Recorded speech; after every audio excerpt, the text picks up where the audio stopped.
Welcome to the Bold Book of the Day with Dr. Denise Nicholson, a show that is a central hub and safe space for authors to share their stories. The Bold Book with Dr. Denise begins now. Hello, my name is Dr. Denise Nicholson. Welcome to the Bold Book of the Day, and this podcast is for anyone looking for inspiration. Today, I am so honored and thrilled to talk with this next author. She is Miss Emmanuella Obi, and she is the author of The Termites Effect, Unlocking 25 Success Principles for Personal and Professional Growth. In her book, Miss Emmanuella uses the metaphor of termites, small but destructive creatures in our culture, to explore the hidden habits, the fears, and the mindset that quietly erodes our potential and our success. She doesn't just expose these termites, she provides readers with 25 powerful principles to rebuild, to grow, and to thrive both personally and professionally. Please welcome Miss Emmanuella Obi. Thank you, Dr. Denise. Thank you so much. I'm so honored to be here today, and thank you, our viewers. Oh my goodness. When I saw, because I have a copy of the book here, guys, and when I started to read it, I was intrigued because you said that the termites were edible, and most of us in our culture, we don't know that there are two different types of termites. I mean, some people know. I didn't know that. So when I read that, I thought it was interesting, but what I really loved is how you tied the metaphor of the termites and showed us how we can use their effects into personal development and professional development, into growth. Can you explain what a termite represents in your book? In my book, The Termites, before I can tell you what it represents, we need to understand, first of all, that just like Dr. Denise said, we have different kinds of termites. One of them is eatable termites, and the other one is the very destructive ones that eat up wood. So here I'm referring to the eatable termites, popularly known and called ako. In my dialect, that is the eastern part of Nigeria in West Africa. So this termite in this book represents different actions and inactions that either promotes us as person or demotes us or deter us from achieving success in life.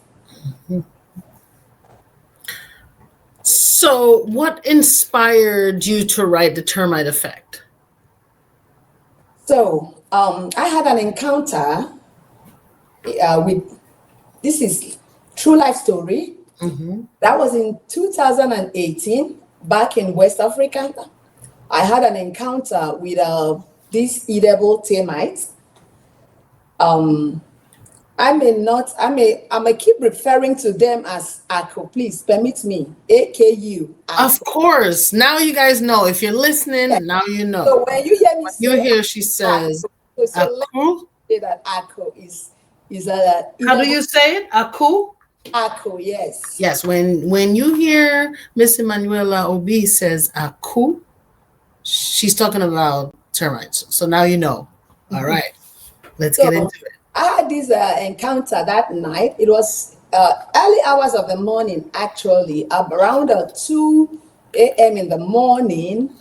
It had rained in the night, and usually these ako, they usually come out just immediately after it finished raining, and the everywhere is cleared. You just see them flying everywhere. That is one. Secondly, they fly at night. And then thirdly, they like to dwell where there is light. Okay. So when I came out from my room, when I got up from the bed to use the restroom, I looked out and I saw swarm of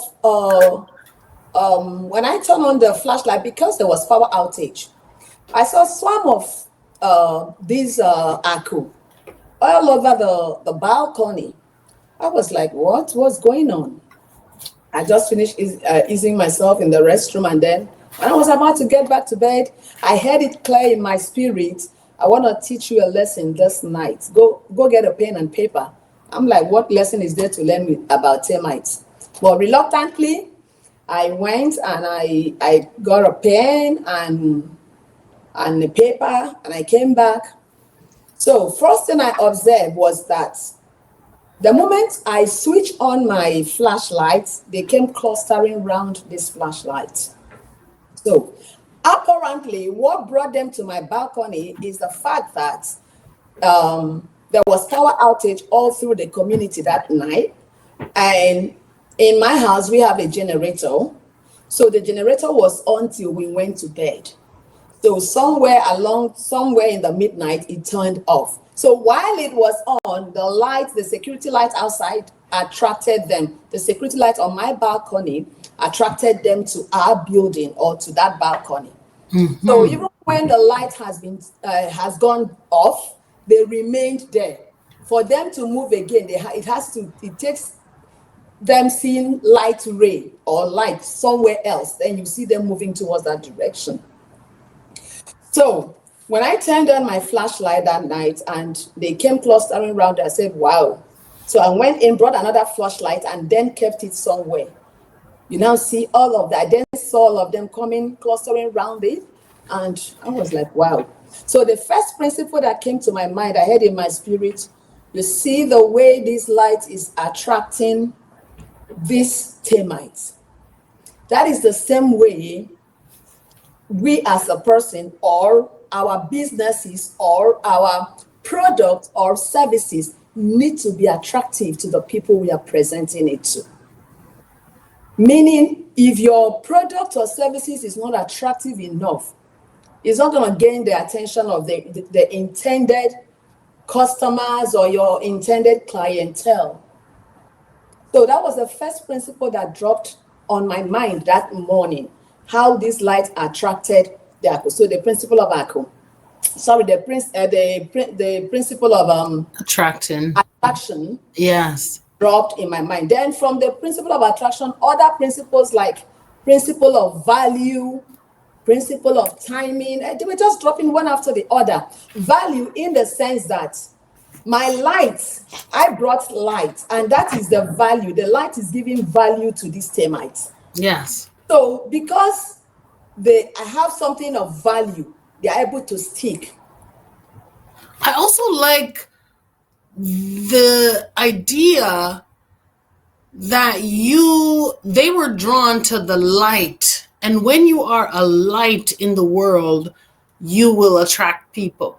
Exactly. So that is another metaphor or an analogy that we can attach to that metaphor. That's the issue of light. Yes, if you in the first this in attraction, I mentioned it. I said, "Let your light so shine before men." Mm-hmm. Somewhere here in this in the first principle, that whatever you're offering is a light, and then your light should shine before men, that they may see your good work and glorify your Father that is in heaven. Mm-hmm. I also mentioned the fact that when Jesus was born, the three wise men saw the star.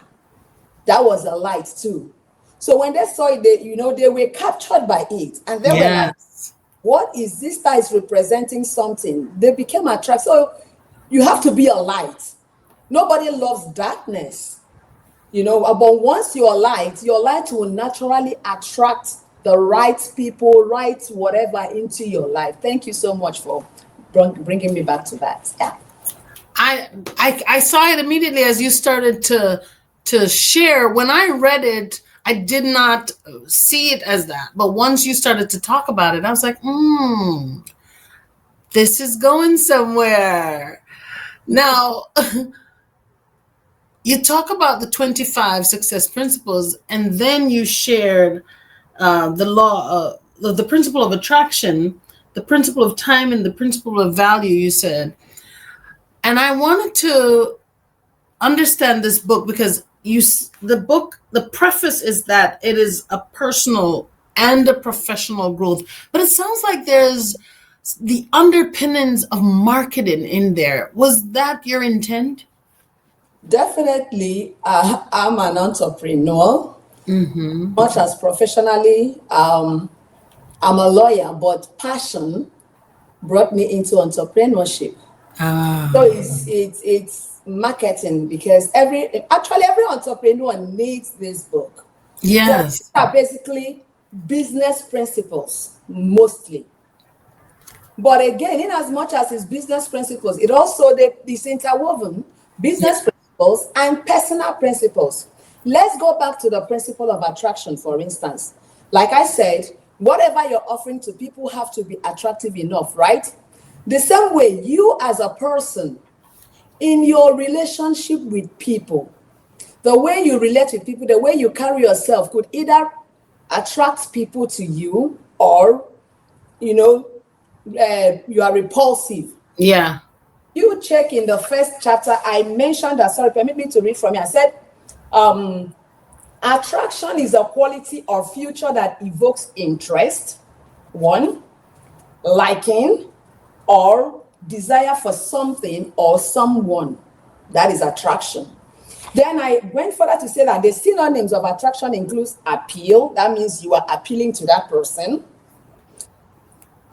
Desirability, that means you're desirable as a lady for you to, get the attention of that prince charming that will say, will you marry me? You need to be desirable. You need to be appealing to this person. That comes to now personal life as away from the professional aspect of it. And then magnetism, charisma, charming, good looks, glamour, magic, spell, pull, lure, enticement, inducement, interest, fascination, and so on, captivating or captivation. So these are all synonyms of attraction. You as a person, you as a lady, you have to be like appealing enough for a young man to want to have interest in you. Your character have to be welcoming, magnetic. There are people that you meet, what you hear something like, she has a very charming smile, oh, her eyes are sparkling like, So these are all form of attraction. So in your personal life now, there is a lifestyle you might be living that, keeps people away from you.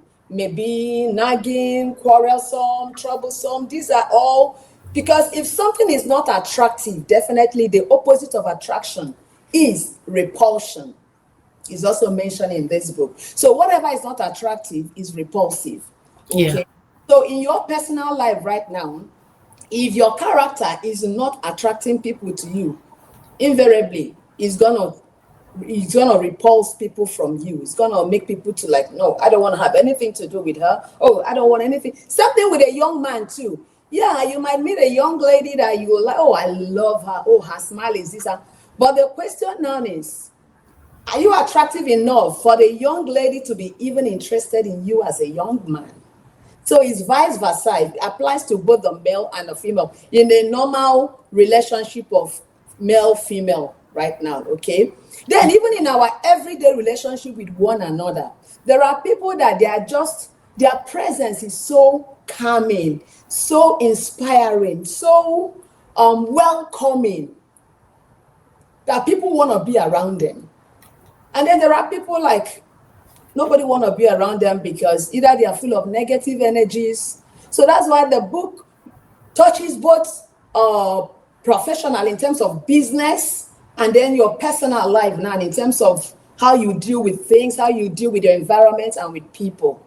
But most especially, it borders more on business, how you handle your business as a person.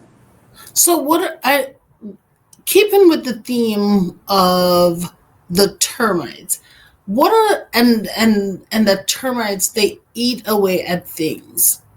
What are some of the things that maybe small habits eating away at us that are holding us back from our success?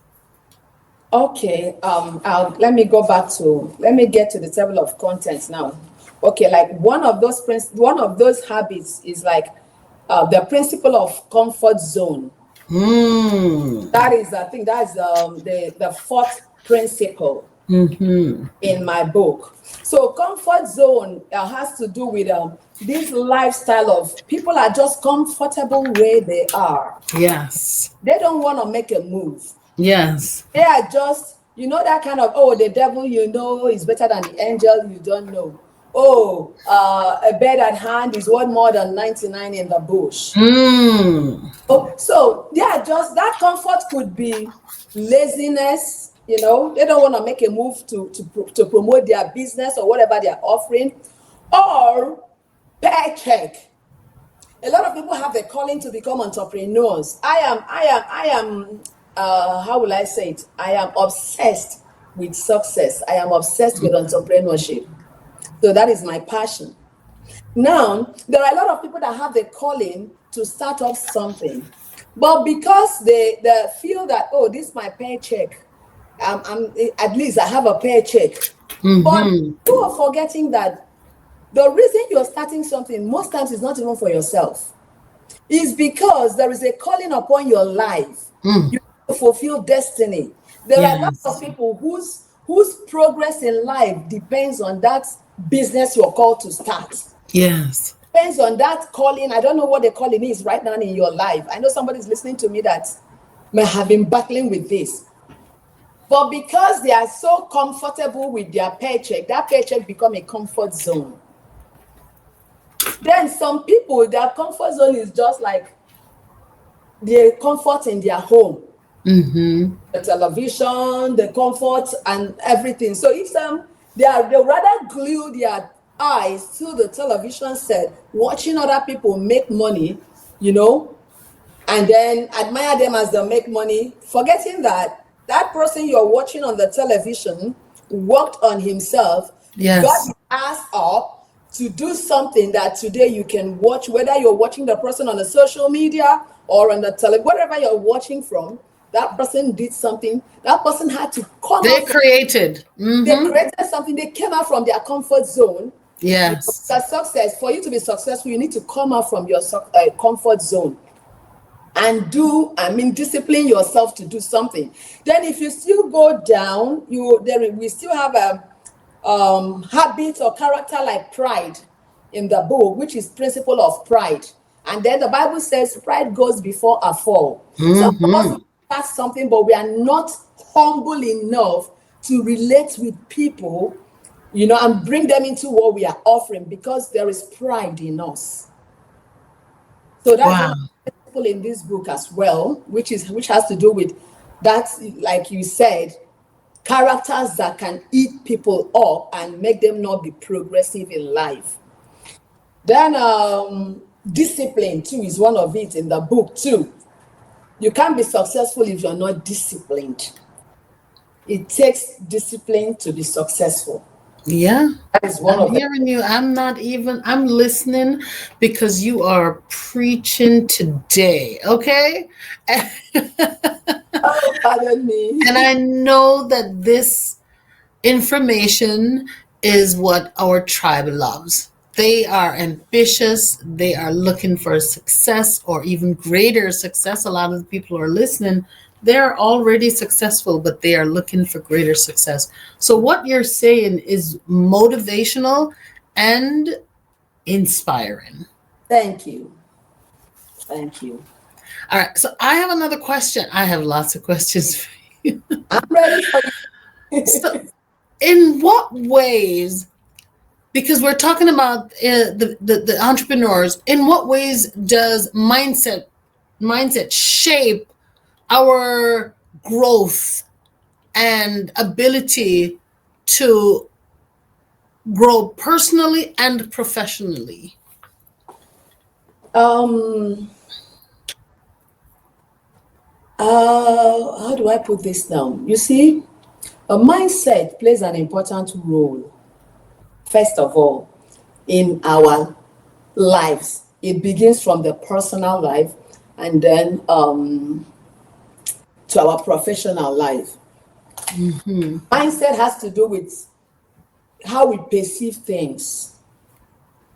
So, some of us, or most of us, right from childhood, we've been indoctrinated into certain kind of mindsets.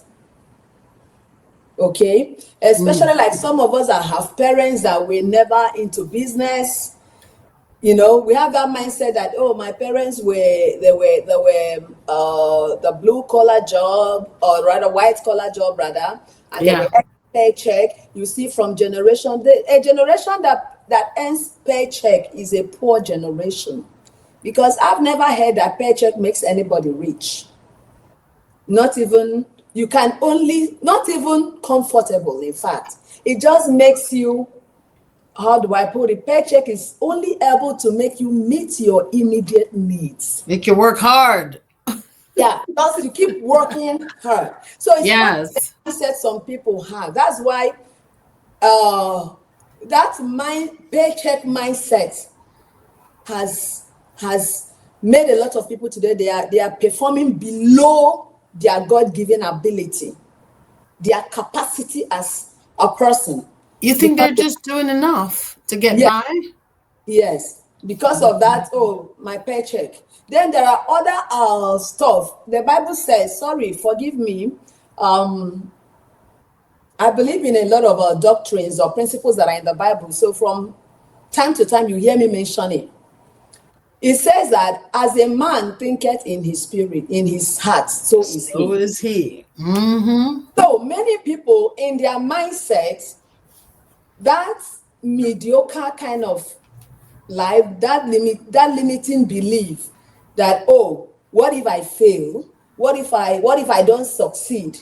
Yes, I want to start business. Or, oh no, I'm called to maybe lead people into a particular vision. But what if no one listens to me? Oh, what if it fails? Oh, what? You will not, like I will always tell people, you will never know the answer until you try. Yes. So why not give it So, and what if it fails? You know? Yeah. Failure is okay. You can learn from it. Yeah. When it fails, it didn't just fail, but you learned something from it. Yeah. At least you've learned a lesson how not to do that thing. Yes. You know, just like can I remember his name now? Einstein that produced bulb. Oh, Einstein. Experiment for more than 99. I learned it was on the 100 one. When he got to number 100, that he got it right. And then he said he didn't fail 99 times. Rather, he learned how not to do that particular thing 99 times. So when we have this kind of mindset that, like, as I am right now, I see failure as a ladder for my growth. Each time I fail at something, I tell myself, okay, maybe I didn't do it well this way. That's my mind telling me there is another way. I need to give this thing a try. That means that way I did it wasn't the right way. That also brings us to the principle of creativity, which is in this book. When you start a business, because this book talks more of business, when you start a business, you have to be creative, you have to be innovative. You bring in innovation. The ways business were done 20, 30 years back is not the same way it is being done today. No, not at all. So you have to be creative, you have to be innovative, you have to bring in innovation, you have to bring in creativity into whatever it is you're doing. Yes. Otherwise, you will belong to the Old Testament, and you, like, as it was in the beginning, is now and ever shall be. No. I love that you're talking about this, because we are living in the era of social media. Exactly. And there was a time when people were successful as agriculturists, and there still are agricultural success stories, of course, now, but majority of the people in the world are not getting wealthy through agriculture. There was another time where it was technology, where a lot of tech was the way to earn sound a success. And then we moved on into the computer era, not just the computer, the .com era. Exactly. And now we are living in the social media era. And And you can be so AI, successful. And AI, AI is now the newest era, because there was exactly. social media, and now there is AI and enhancing social media. So we're on top of the social media and using AI to enhance everything. AI it's in everything now. It is totally taken over everything. And I don't mean taken over in a bad way, because I embrace change. And if this, if you are going to do well in life, Wallace D. Waddle said, go with the flow. Don't try to swim upstream. Go with the flow, because it is in going with the flow that you find it easier. You get more opportunities because you are using the things and the resources of your era. And because you're using the resources, you're now finding it's so much easier to finish a book. It is so much easier to be on a podcast. It is so much easier to enhance who you already are. So if you're really interested in being successful, look at what's going on in this era and embrace it, because it ain't going nowhere. It's not. No, definitely no, definitely not. And thank you very much for that too. Like you said, definitely you have to move with the era. So, Yes. sorry, I'll always refer back to this book. That brings us again to the principle of positioning in this book. Yeah. And it asks a question: where is your business? Where did you position it? Is it that today we are in the era of social media? Mm-hmm. We are in a digitalized area. Is your business digitalized? Mm-hmm. Even the agriculture you mentioned, agriculture today is digitalized. I mean, I have a group of a company we are currently working on, which has to do with the digitalization of agriculture. Mm-hmm. So everything is practically digitalized. Yes. So in this book, because at the end of it all, it has summary and then it has some questions you need to ask yourself. One of the questions is, where is your business positioned? Mm-hmm. Is it positioned where other businesses there's other businesses that are the same with yours? Is it positioned where theirs is positioned? Or you are still, like I'll always say, you're still in the Old Testament? You need to move to the New Testament. If your ministry must move to a permanent site, you need to move. You need to be creative. You need to, move with the flow, according to Dr. Denise. Move with the flow. You need to go with the flow. Now, was there a moment while you were writing this book that, even though you were documenting, because it was like you're getting a download, right? Exactly. It was just downloading. And yes. When I was writing that night, my hands were each is a story, and the story goes from line to line. Each principle still dates back to the story. So it's the book is full of suspense. So it was being downloaded from what I was observing that night. And it was just like this all through. Then it was later I now sat back to look at it and started like developing the points that was given to me. Yes. Was there a moment or a time while you were writing that you felt like, oh wow, I'm transformed from your own perspective?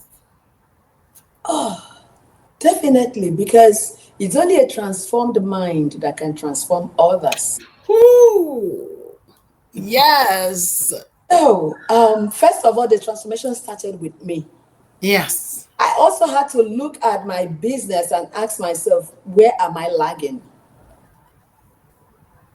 In all of these principles, which of them is speaking to me? And believe me, a lot of them spoke to me. So it took me years. It took me almost 5 years from the day I had this encounter to the day this book was written. Why? I keep telling myself, you cannot write a book on a lifestyle you haven't practiced. Oh, all right. I love that because there are a lot of coaches out there. We're living in also the coaching era. Exactly. And in this era, there are a lot of people who would like to teach something that they have not mastered or learned themselves. They are looking it up and trying to teach it, but it is when you have immersed yourself into something that you can come out with a better understanding and having it transformed you enough so that you can transform others. Excellent. You've spoken well. Exactly.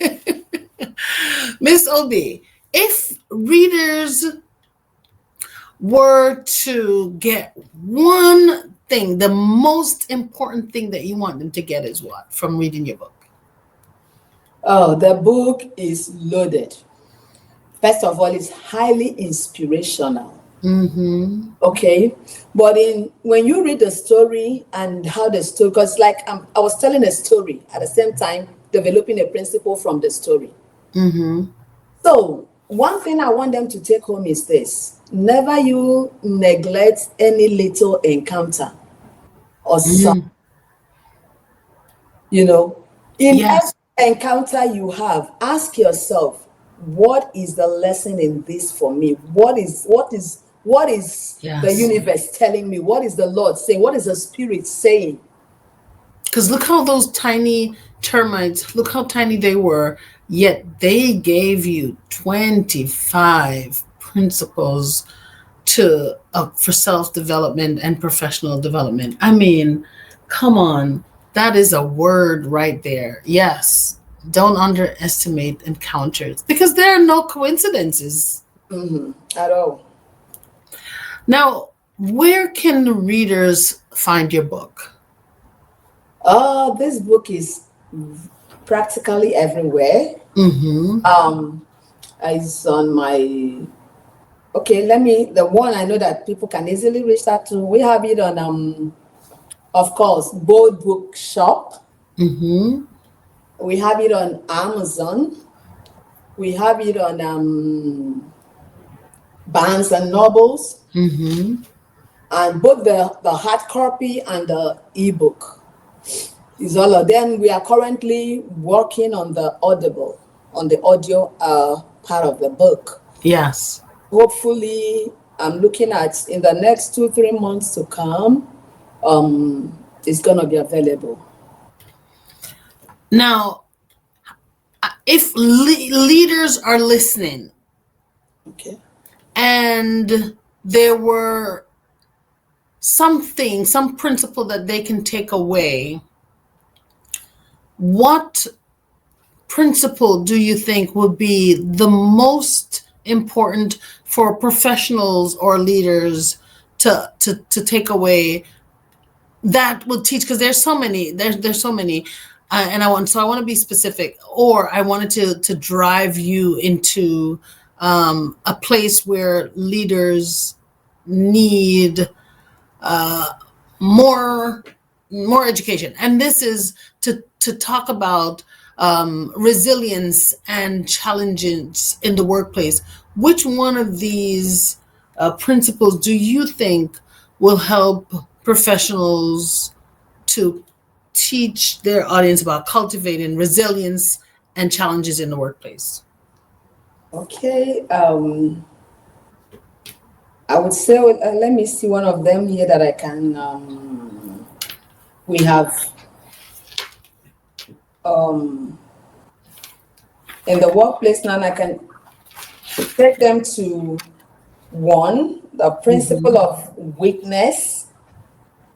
Okay, we have also principle of discipline and diligence. Okay, but before I go into the one of I mentioned weakness. Like I said, this book, ministers to different people in different ways. It's not just an ordinary writing. It's not an AI writing. This is a book inspired by the Holy Spirit. So the way it ministers to me may not be the way it will minister to you. But one thing I can assure everyone is that when you go through it, there must be one or two that really you're like. Then coming to challenges in the workplace. Oh, in fact, let me leave every other challenge and focus more on the principle of bad signals. Yes. Bad signals are stroke red flag. Like we see that every day in our everyday life, especially in business, amongst if you are an employer, one of the challenges we have as an employer is that you find out that amongst your employees or colleagues, there is one or two or someone who is in the habit of infiltrating people's mind and trying to like release some negative things about either that establishment. You see them try to, innocently, their prayer will never know their intentions. Let me put it that way. But innocently, you see them eating like a canker worm, like a cancer. They are deeply penetrating the minds of people on some negative. They keep bringing some negative mindset or negative things, always saying negative things, either about the establishment or about the product or about, the management. And before you know it, this very mindset starts eating up the people in that place, or their prayer. Yes. In a way that before you know it, they have gained a lot of, and you wouldn't know. They see you in your face, the smile, plastic smiles that doesn't come from the heart. But behind, they are destroying your business. They are destroying the company. They are destroying the establishment. So that's where the principle of bad signals, that you need to look closely and find out the bad eggs that are in this establishment and try to fish them out before they pollute every other person. Otherwise, if you leave them, they will spread like cancer. And before you know it, your business is just falling or the establishment is going down. And maybe you as management, you're like, what is going on? Somebody is somewhere trying to eat into the mind of people to make them behave in a certain way. And then that maybe this company is not good or this product is not good. They won't say it to your face, but they do it in a way that they get others to agree with them. So you need to also look closely in your whether it's business or in an office where you're working to. When you see such red flag, you need to like keep away. If maybe you're the owner of the company, you need to take such person out of your establishment before or you are just an employee.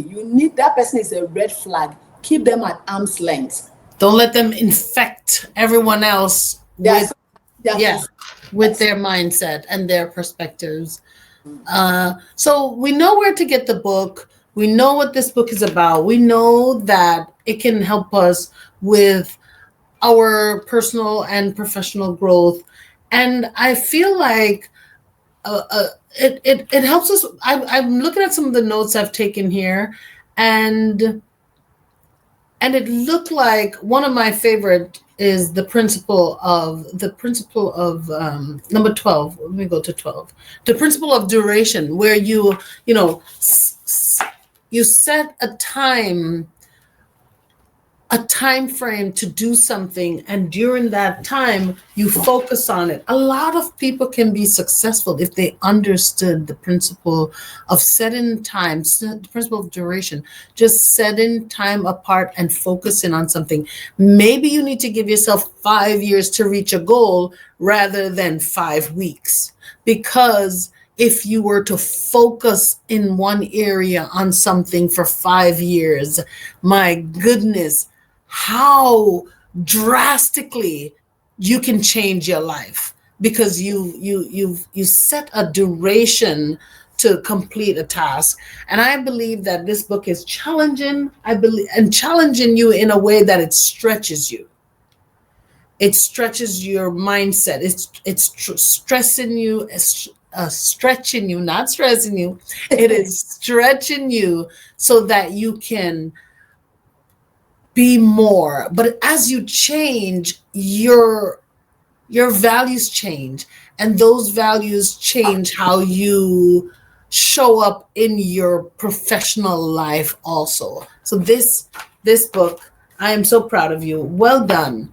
I strongly believe in you putting it out there and doing all of the work because this book you can make at least $500,000 from this book because of the principles that it has in there, because of how it's well structured. You're gonna do well if you focus and set a duration to work on it and put it out there, because these principles are good. There's the principle of value that we didn't even we touched on it, but we didn't even get into it. I'm telling you guys, you grab it's an easy read. I think I finished this book the same night. So I read it. I came in, I believe I was traveling. Can't remember, but I think I read this book less than a day.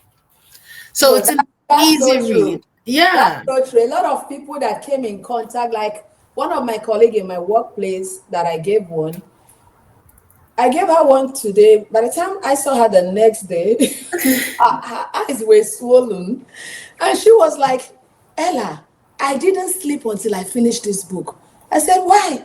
She said, because you just want to know what happened in the next, and you just want to know what happened. It's so inspiring that she said she didn't go to bed till 4 a.m. because she had to finish the book. Yes. And many people I have seen, they will just tell me, you know what? Each time I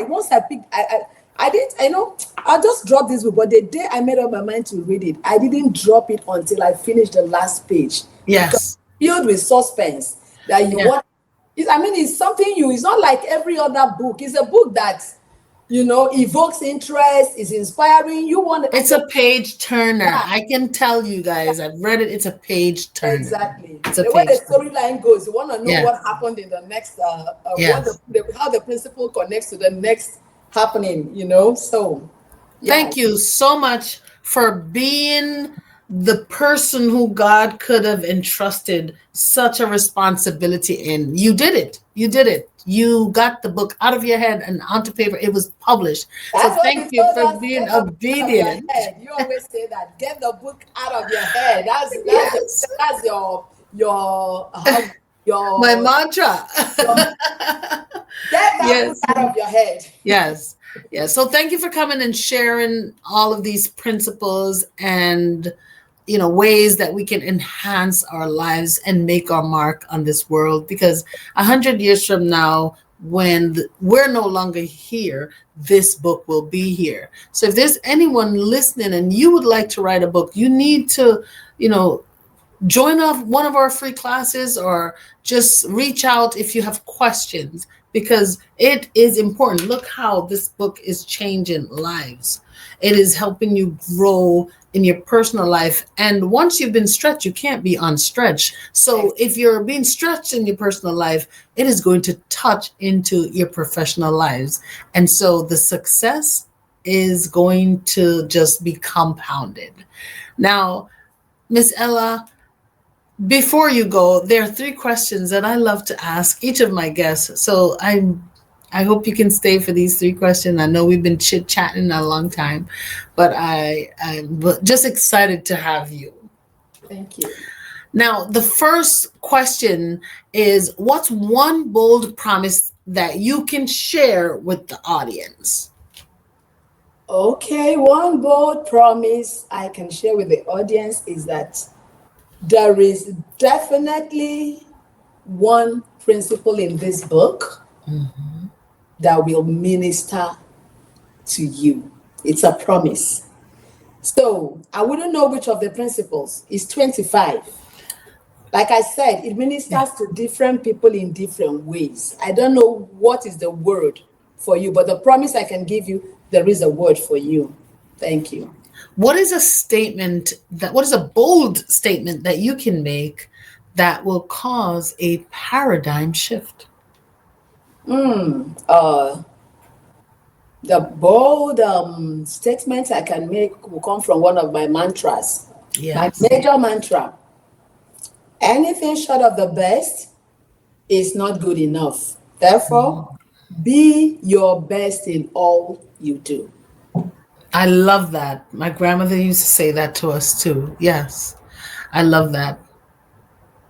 I love that. Now, the last question I have for you, and this question is it usually brings out the most ambitious people, because the things that people have planned, let me tell you, we can hear it in this answer of this question. What is a bold move that you'd like to make next? Next or in the future? Because a lot of In the future. all right. First of all, okay, just wanna. There's a dream that has been in my heart, and I'm trusting God. I'm believing God. I am just a say 2, 3 years away from my 50th birthday. And if I can have this dream come true, I mean, I would have, it will be, it's, I've been working on this project for a long time. We fall, we stand up, we fall, we suspend, But that vision is this. Like I told us, I am obsessed with success. And as a result of that, if I have superpowers, I would want everyone to have financial freedom, to be financially free. Yes. If I have superpowers. And that is why back home, most of the people that know me as the financial evangelist. That's my nickname now. You hear them say, I'm the financial evangelist. Once you hear that, just know that they're referring to me. So I love to see people, to be financially free. And because of that, I've been working on this project in my vision in a company I have just incorporated, which is Living Without Borders International. That vision has to do with helping people to have their financial freedom through this vision. The vision is so broad that even it scares me as a person. That's the truth. It scares me. Yeah. I know I cannot reach out to every person. I know I cannot reach out to the world. But with this vision, if I can reach out to hundreds and thousands and millions of people through this vision, I think I would join my ancestors gladly with a peace of mind that I have done something. Yeah. And a vision is a vision that will, as in, even if I leave, there should be continuity. So, and that vision is raising, I usually call it raising the future or the 21st century entrepreneurs and millionaires. Okay. To raise the new generation of millionaires. Yes. For entrepreneurship. Well, you're not going to have a difficult time finding young people to sign up for that, because what I have learned and noticed about the next generation of young people, they are fearfully, and they know they're wonderfully made, and they know they have greatness within them, and they want it. Exactly. So I believe you're going to find it easy to recruit. Now, don't worry about how you're going to get it done, because if God has placed it in your heart, He will definitely show you how it's done. You don't have to do anything but follow. Amen. Even though you've talked about mostly the youth, but the way I see the vision is going to be all encompassing, irrespective of age, creed, religion. That even at your 60s, because the program that is going to inspire even the old, like the Bible said, your old men will dream.